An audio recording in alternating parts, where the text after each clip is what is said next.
Good morning. आज हम लोग 10 क्लास का एक नया यानी कि second poem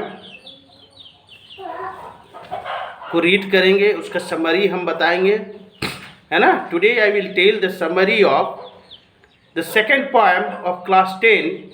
the name of that poem is fire and ice, which is written by Robert Frost, है ना, जिसको रॉबर्ट फ्रॉस्ट के द्वारा लिखा गया है। और मुझे याद है कि जो बच्चे अभी 10 में हैं वो क्लास 9 में भी रॉबर्ट फ्रॉस्ट का एक पोएम लिखे पढ़े होंगे, जो बहुत ही मीनिंगफुल हमारे लाइफ से संबंधित पोएम था, है ना। और क्या है, देखिए, ये जो रॉबर्ट फ्रॉस्ट थे, Robert Frost was from America. He is American poet. See this poem fire and ice, this is a symbolic poem, है ना। इस पोएम में क्या बताया गया है कि कैसे how the world will end, है ना। Both fire and ice, both are sufficient for the destruction of the world. कैसे कैसे डिस्ट्रॉय हो सकती है, देखो। फायर, अगर हम लोग साइंटिफिक व्यू से देखें उसको, है ना, तो फायर क्या होता है। फायर जब थोड़ी सी जलती है तो अगर उसको ना रोका जाए तो वो क्या होता है, वो बढ़ता जाता है ना। वो बढ़ता जाता है, जहाँ वो लगता है, जिस चीज़ को वो पकड़ता है वो क्या करता है, डिस्ट्रॉय करता है, उसको बर्बाद करता है। उसी तरह आइस भी जब अनलिमिटेड हो जाता है, एक्सेस हो जाता है, तो वो भी डिस्ट्रक्शन को लाता है, बर्बादी की ओर ले जाता है ना। जहाँ भी आइस बर्फ अधिक से अधिक हो गए वहाँ फसल नष्ट हो जाते हैं, है ना, पेड़ पौधे नष्ट हो जाते हैं। बट देखो, वो तो साइंटिफिक विजन था, लेकिन यहाँ पोएट का कुछ और विजन है ना। पोएट फायर एंड आइस, देखो फायर क्यों हमने कहा कि ये मेटाफोरिकल है ना। Here the poet has used the metaphor.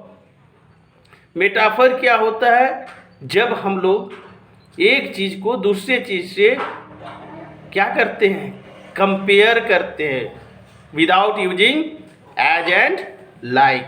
तो देखो फायर, फायर क्या डिनोट कर रहा है, फायर इज डिनोटिंग, फायर जो डिनोट कर रहा है किसको, हमारे लव को, पैशन को, डिजायर को, है ना।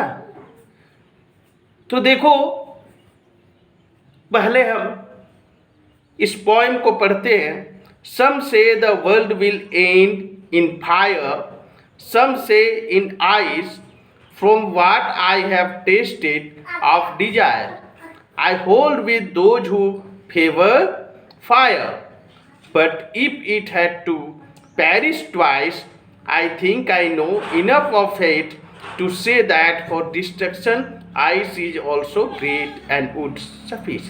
So see, some say, तो यहाँ पीपल को कहा गया है, लोगों को, है ना।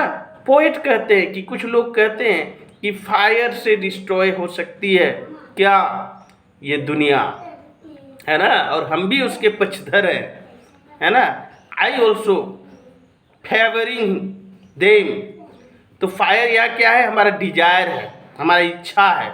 जब इच्छा हमारी बढ़ जाती है तो भी डिस्ट्रक्शन होने की चांस होती है ना। यानी कि क्यों ऐसा, जब एक्सेस हो जाती है हमारी इच्छा तो हम जिस चीज़ की इच्छा होती है हमें, उसको पाने के लिए क्या होता है, हम लड़ने के लिए भी तैयार हो जाते हैं, है ना। वार पहले की देखो, है ना, बहुत सारे इतिहास में हम लोगों ने कहानियाँ पढ़ी हैं राजा महाराजाओं की, कि ज़्यादा ज़मीन एक्वायर करने के लिए क्या होती थी, लड़ाई करते थे वो। और लड़ाई से क्या होती थी, डिस्ट्रॉय होते थे, बहुत सारे लोग मरते थे, है ना। तो सेम थिंग पोइट का विजन ये कहता है कि फायर क्या है, जब एक्सेस हो जाए, डिजायर जब एक्सेस हो जाए, इच्छा जब एक्सेस हो जाए, पैशन जब एक्सेस हो जाए, तो क्या होता है, डिस्ट्रक्शन होता है। यानी कि वो भी विश्व का अंत की ओर ले जाता है। और वो कहते हैं कि हम तो इसके फेवर में हैं। यानी कि इसके फेवर कहने का मतलब जो लोग ये बात कह रहे हैं हम इससे सहमत हैं कि अगर इच्छाएं बढ़ गई, अधिक से अधिक इच्छा हो गई किसी चीज़ को पाने की, है ना, तो वो देश क्या करेगा, उस चीज़ को पाने के लिए कुछ भी कर सकता है। देखो आप लोग कि क्या होता है फिर, कहते हैं कि मान लीजिए पॉइंट कहते हैं कि दोबारा इस विश्व को समाप्ति की ओर जाना हो तो उसके लिए आइस ही काफ़ी है। आइस मतलब आइस यानी कि ठंडा, बहुत अधिक ठंडा। मान लो बर्फ आ गया तो बहुत ज़्यादा अगर बर्फ हो गए तो वो भी डिस्ट्रक्टिव होता है ना, वो भी क्षति पहुंचाता है, हमने पहले ही बताया। तो उसी तरह वो कहते हैं कि आइस अगर एक्सेस हो गया, यानी कि हमारा घृणा, हेटेड अगर एक्सेस हो गया तो क्या होता है कि हेटेड से भी क्या होता है, दुनिया यहाँ पे लड़ाई झगड़ा, घृणा जब हम करने लगेंगे, नफरत करने लगेंगे तो क्या होगा, न्यूक्लियस होना पड़ेगा। यानी कि न्यूक्लियस क्या है, न्यूक्लियस एक साइंटिफिक टर्म है कि हम लोग कहते हैं कि फैमिली न्यूक्लियस हो रहा है, यानी कि छोटा हो रहा है ना। क्यों? क्योंकि स्वार्थ से हम एक दूसरे से घृणा करेंगे, और घृणा जब अधिक हो जाती है ना, हेटेड जब अधिक हो जाती है तो क्या होता है, डिस्ट्रक्शन स्वाभाविक है ना। लड़ाई झगड़ा से डिस्ट्रक्शन ही होती है, बेनिफिट नहीं होती है। और इस तरह से दुनिया अगर सब लोग घृणा करने लगे तो क्या होगा, पोएट कहते हैं कि ये भी काफ़ी है, सफिशिएंट है। सफिशिएंट है क्या, इस दुनिया को डिस्ट्रॉय करने के लिए, है ना। तो ये डिस्ट्रॉय करने के लिए, आपको ख़त्म करने के लिए, ये देखो, तो ये दो पक्ष लोगों का इन्होंने रखा है कि कुछ लोग कहते हैं कि फायर से डिस्ट्रॉय होगी, यानी कि इच्छा जब अधिक हो जाएगी तो डिस्ट्रक्शन हो सकती है, और आइस यानी कि घृणा अगर बढ़ जाए तो भी इस दुनिया में डिस्ट्रक्शन हो सकती है ना। तो ये इसमें पोएट ने मेटाफर का यूज किया है ना। जैसे हिंदी में होता है अलंकार, उसी तरह इंग्लिश में भी, है ना, लिटरेरी टर्म्स होते हैं, पोइटिक डिवाइस होते हैं। तो यह मेटाफर यूज किया है, फायर को हमारे डिजायर से, पैशनेट से कंपेयर किया है, और आइस को हमारे घृणा यानी कि हेटेड से, है ना, इंग्लिश टर्म है हेटेड, ठीक है।